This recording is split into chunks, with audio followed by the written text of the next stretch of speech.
India दर्पण news में आपका स्वागत है। सोलन से हमारे चीफ ब्यूरो इंडिया दर्पण न्यूज विजय समयाल की रिपोर्ट। सोलन 23 मार्च 2025 बिहार दिवस के अवसर पर सोलन के परवाणू, नालागढ़ और बद्दी में आयोजित स्नेह मिलन कार्यक्रम में शामिल हुए नेता प्रतिपक्ष जयराम ठाकुर ने कहा कि बिहार का इतिहास अत्यंत गौरवशाली रहा है।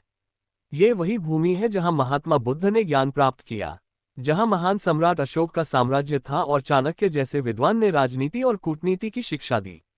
नालंदा और विक्रमशिला विश्वविद्यालयों ने दुनिया भर में ज्ञान का प्रकाश फैलाया। सिख धर्म के 10वें गुरु श्री गुरु गोविंद सिंह जी का जन्म भी बिहार के पटना साहिब में हुआ था, वह बिहार ही है। जैन धर्म के 24वें तीर्थंकर भगवान महावीर का जन्म और निर्माण हुआ। पूर्ण भूमि बिहार, जहां माता सीता का जन्म हुआ, जो भूमि भगवान लव कुश की वीरता की साक्षी बनी। बिहार के वैशाली में स्थित दुनिया का पहला गणराज्य था, जहां से लोकतंत्र का उदय हुआ। बिहार न केवल अपनी ऐतिहासिक धरोहर के लिए जाना जाता है, बल्कि यहाँ की मिट्टी ने डॉक्टर राजेंद्र प्रसाद जैसे महान नेता, जयप्रकाश नारायण जैसे क्रांतिकारी और लोकनायक की संतानें भी जन्म दी हैं। इसलिए ऐसे प्रदेश और प्रदेशवासियों को मेरा नमन है। नेता विपक्ष पूर्व मुख्यमंत्री जयराम ठाकुर ने कहा कि अगर देखें, जब से देश के प्रधानमंत्री के नाते नरेंद्र मोदी जी ने दायित्व संभाला है, बिहार में हर तरह, चाहे वो इंफ्रास्ट्रक्चर है, इंफ्रास्ट्रक्चर के साथ साथ में चाहे वो हर क्षेत्र में विकास की दृष्टि से बहुत तेजी से गति आई है। जहां मैं कह सकता हूं, अगर 2005-06 की अगर हम कह रहे हैं, बिहार का बजट 23,800 करोड़ था और 10-11 में ये बजट जो है वो 53,758 करोड़, यानी कि हिमाचल का जो वर्तमान का बजट है उससे भी कम था।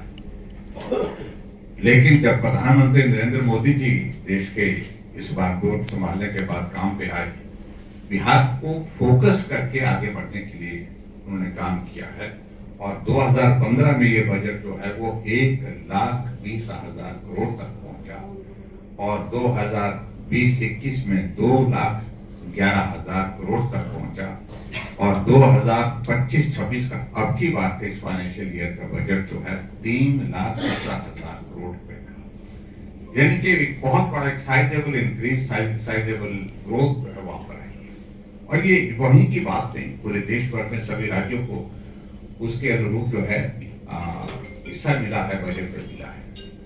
और इसलिए मैं सारी चीजों को लेकर के कहूं, वहां इंफ्रास्ट्रक्चर में बहुत बड़ा विकास हुआ है, रेलवे नेटवर्क बड़ा है, रोड नेटवर्क बड़ा है, एयर कनेक्टिविटी बढ़ी है, एजुकेशनल इंस्टीट्यूशन स्ट्रेंथन हुए हैं और बड़े हैं। और ये मेडिकल इंस्टीट्यूट वहां पर पहले जो है वो हुआ नहीं करता था, लेकिन आदरणीय प्रधानमंत्री नरेंद्र मोदी जी ने 2 ऑल इंडिया मेडिकल इंस्टीट्यूट खोले हैं, मेडिकल कॉलेजेस वहां पर, जहां कितने 5 थे शायद पहले, और अब उनकी संख्या 21 हो गए हैं, 21 हो गए। और उसी तरह से हम हिमाचल प्रदेश में भी हम देखते हैं, जहां मेडिकल कॉलेज हिमाचल प्रदेश में 1 होते थे, 1 होता था। प्रधानमंत्री नरेंद्र मोदी जी के बनने के बाद आज 6 मेडिकल कॉलेज हिमाचल प्रदेश में गवर्नमेंट सेक्टर में है।